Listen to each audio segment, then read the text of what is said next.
And one of the organized industries then, even at an infant stage, was the car industry started by Henry Ford. And US basically started sending in, for example, the maximum amount of damage was done in Japan. Dr. Deming actually was sent to Japan to start rebuilding. And Dr. Deming was an expert on total productive maintenance. And this is where Dr. Deming started his journey. Now, as a consultant, what happens is, this happened almost about 70 years back. And as a consultant, even today, when I walk into some of the factories in India, or some of the factories in Southeast Asia and other places, what happens basically, when I take a look at the process, they invite me to take a look at the process. And when I look at the process, and then they ask me at the end of this particular factory visit, what do you think that you would suggest? The first thing which comes to my mind of certain, when I look at the factories and with the type of standardization, what they would be happening. So the first thing what I tell the bosses is, he said, can you tell me as to how you can start rebuilding the whole particular thing?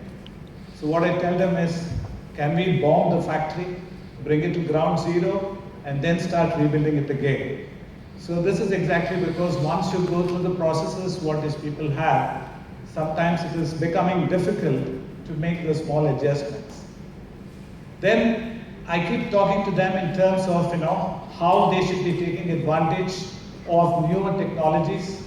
Now, because as someone said, the earlier speaker said, that it has just become a sort of a global part right now, where there's absolutely nothing in terms of people trying to, the government is not supporting any of the, like they were doing it before.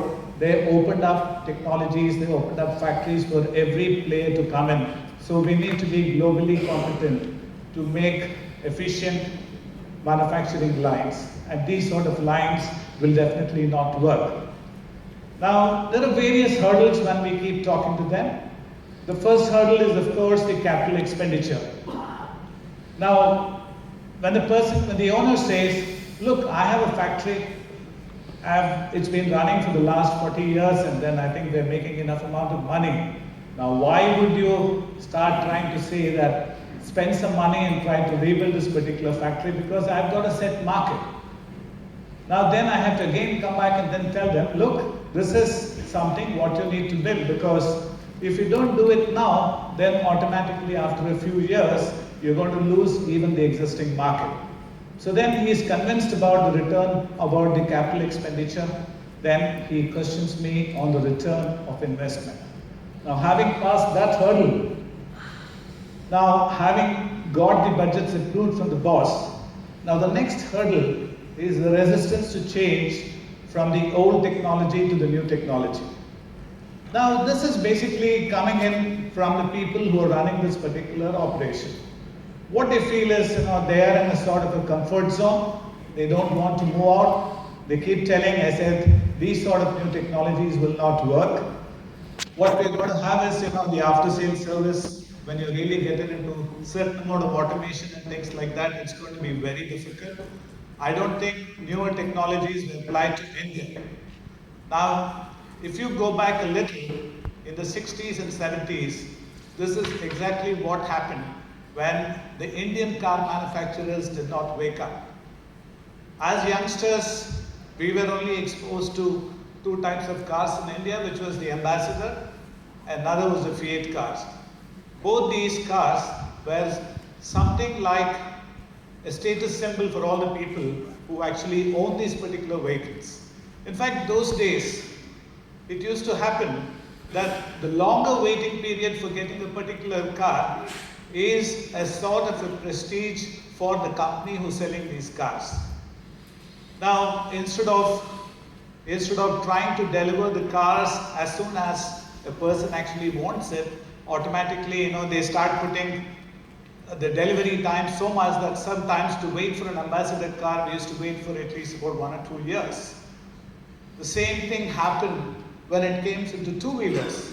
We had only a Royal Enfield an SD motorcycle or a Java, and then we have a Rajdoot.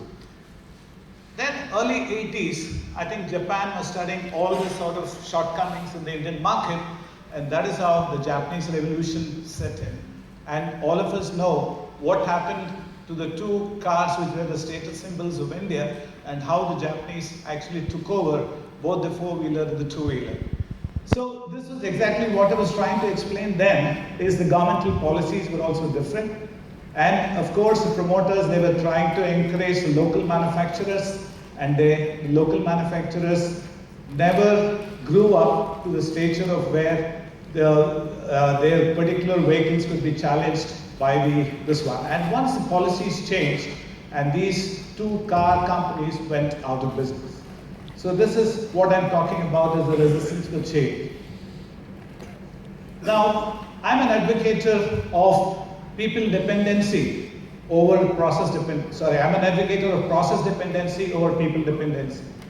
What happens in the factories? Being a shop floor guy, I have seen in many of the factories that when you really start to commission a particular line, how it is done is basically the machine supplier actually sends his technical team to set up these machines. The project manager asks them to go directly to the shop floor, set up these particular machines with the operators, and the supervisors will never go in, the managers will never go in, so they wouldn't know how these machines are being operated. At the same time, what happens is, we are too dependent, some of the companies are too dependent on operators. If an operator is going on leave, automatically the supervisor will feel very because what happens to him is he feels that he can't run the line. Now this is where what happens is, in the over dependency on operators, everything takes place. And in India, we have also seen that a lot of people, suppose in case I am very well versed in making biscuits, I don't want to share the knowledge with my junior, because basically I feel in case if I share that knowledge, there's always a possibility that my importance in the company is lost. Now this is the old school of thought. Now what we are looking at is basically a process dependency is much better than a people dependency. I just give you a quick example. I run a restaurant back in Bangalore in Rajarajeshwari Nagar. People were talking about all the coffee masters, and I run a small coffee shop there. And the guy said, you really need to have good guys who knows all about coffee and then trying to dispense of coffee. He said, you have to get the guys who have such a lot of experience. Now, being a process man myself, I said that why would I require that? Because these people at the end of the day are going to take advantage. So what I did there was, we standardized the process. And what is coffee all about? You get the right mix, you get the right concentrate, then you dispense it off. Now today what happens is, because I took the challenge, today a Nepali boy is able to do the same quality of coffee what the local boys were doing. So that's one example of how process dependency scores over people dependency. Line balancing. I think line balancing is a subject which none of the companies, many companies, they don't understand. Always the processing line is faster than the packaging speeds. So what happens is, people spend huge amounts of money getting all your processing machines, and they don't balance the outputs coming out of the line. So what happens here is basically, one is it's going to affect the quality. The second part is your working process is going to be very high. So you need to balance out these particular line. And when you talk to the guys who want to invest on these particular lines, now what they keep telling is, look, I can only spend on processing machines. I cannot spend on packaging machines. So this is a big challenge, what we keep talking about. Now, passing on the buck. This is a lovely game each one of us will encounter in most of the factories. Myself and Mr. Kanchan, good friend of mine, has spent a lot of time in the bakery industry on the shop floor. I would relate it to a very simple incident.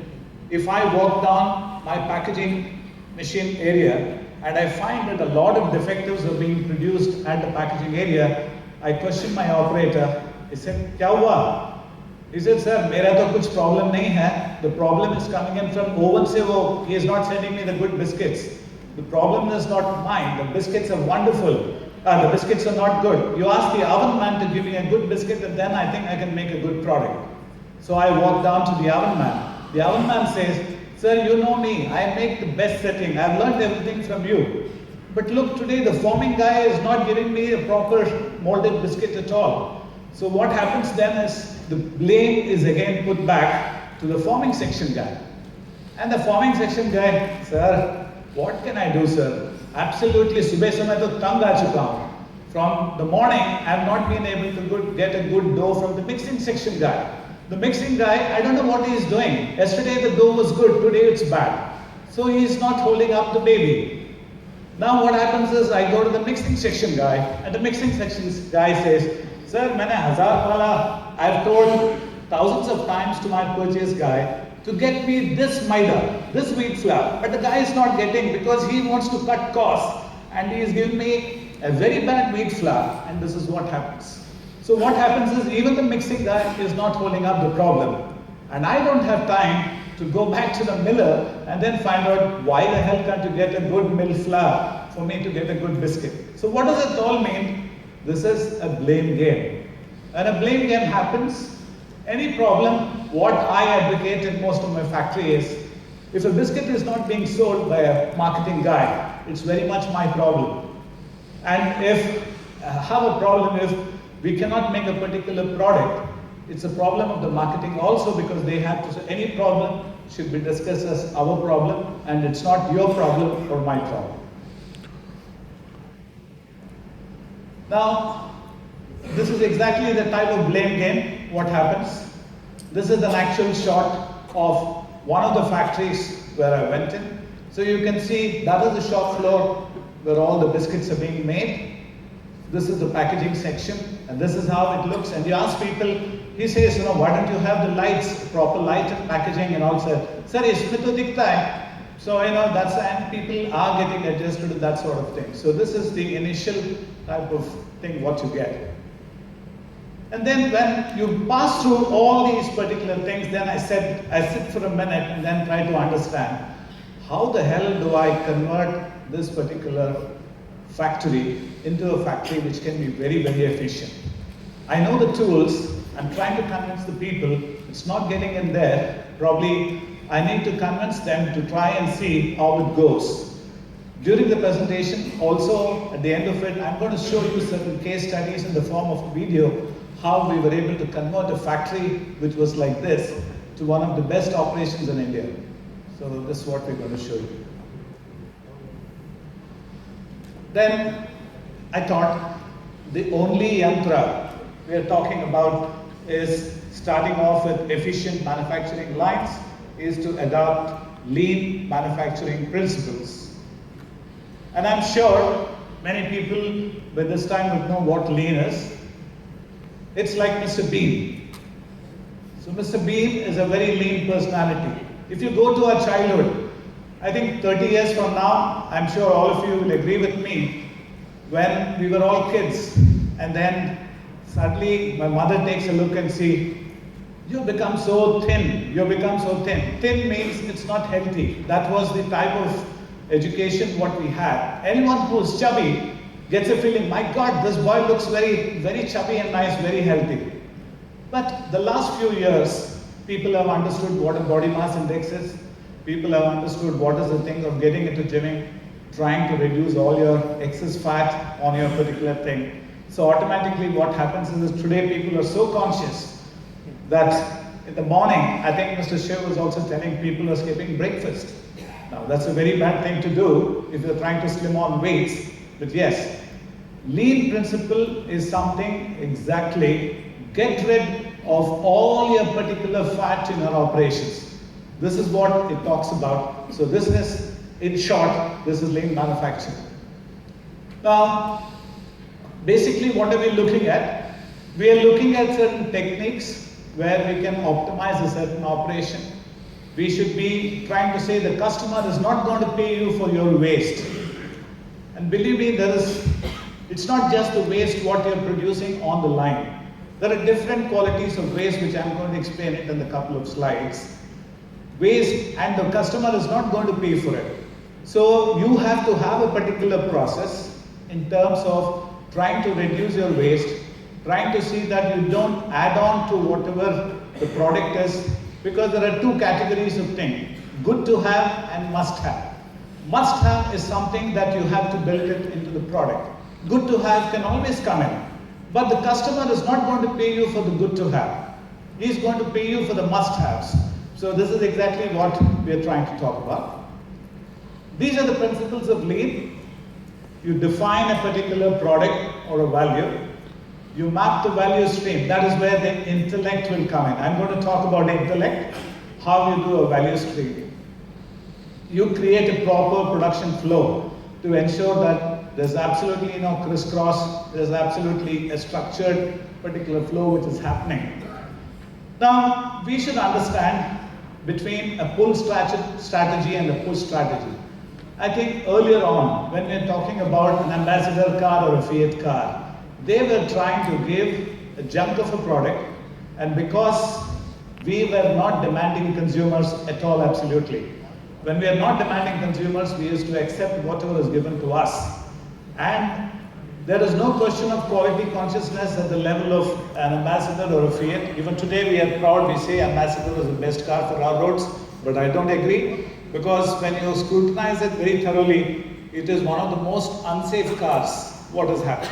I remember even new cars, when I used to be a general manager with Nutrien, they used to buy at least about 6-7 cars in a year. Directly from the showroom, you take the car to your welding shop and try to do the re-welding of all the doors, everything, because you're not sure. By the time you come out of it, the doors might just come out. And so what we're trying to do, so today we are talking about a difference between a push and a pull strategy. A pull strategy is the consumer has a choice. The consumer has a choice. Now, we were in a seller's market, and now we are in a buyer's market. So every particular consumer, why would they trying to stay with an ITC when a Britannia and Parley are offering the same sort of offerings? Now, ITC would be doing something which the others are not. So they are trying to create that particular demand, maybe through the product, maybe through the certain marketing techniques which they're going to do. And this is how it's going to be. The concept of lean, where did it take birth? Dr. Deming from the US was posted to Japan, and we had these two brilliant engineers from Toyota who started this particular thing after the war. So this was Mr. Ono and Mr. Toyota. These are the people who